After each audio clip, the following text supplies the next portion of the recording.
Question है the distance between object and its 3 times magnified virtual image as produce by a convex lens is 20 centimetre. तो यहाँ पे एक convex lens है, तो इस केस में ये क्या हो जाएगा f 2f और इन्फिनिटी, f 2f इन्फिनिटी।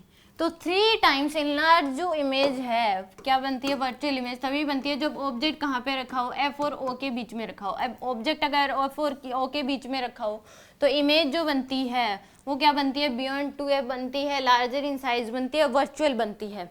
तो यहाँ पे इस केस में अब इसने ये ऑब्जेक्ट डिस्टेंस, ये U होगी आपके पास ऑब्जेक्ट डिस्टेंस, और ये क्या होगी V, ये क्या होगी आपके पास V। और ऑब्जेक्ट डिस्टेंस और इमेज डिस्टेंस के बीच का जो गैप है वो कितना दे रखा है आपको, 20 सेंटीमीटर। कितना गैप दे रखा है आपको, 20 सेंटीमीटर दे रखा है, यानी कि V माइनस यू की जो वैल्यू है वो कितनी दे रखी है, 20 सेंटीमीटर। एक तो ये गिवन है और एक मैग्निफिकेशन कितनी दे रखी है, 3। तो M इक्वल टू क्या होता है, V बाई यू के बराबर। तो यहाँ से ये दे रखा है 3, तो V बाई यू, तो U की V की जो वैल्यू है वो क्या हो जाएगी, 3U के बराबर। V की वैल्यू क्या हो जाएगी, 3U के बराबर।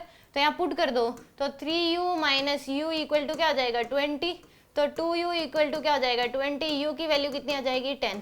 U की वैल्यू क्या है आपके पास, 10 सेंटीमीटर है, तो V की वैल्यू कितनी हो जाएगी, 30 centimetre.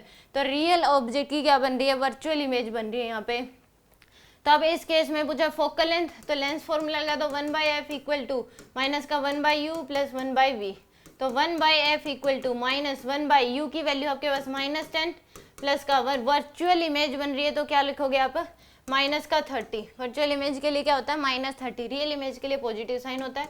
1/f equal to LCM ले लो, ये तो प्लस हो जाएगा, तो 30 एलसीएम लोगे तो ये 3 - 1, तो 1/f इक्वल टू क्या हो जाएगा, 2/30।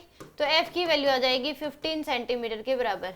f की वैल्यू कितनी होगी आपके पास, 15 सेंटीमीटर। आंसर आएगा इसका 15 सेंटीमीटर।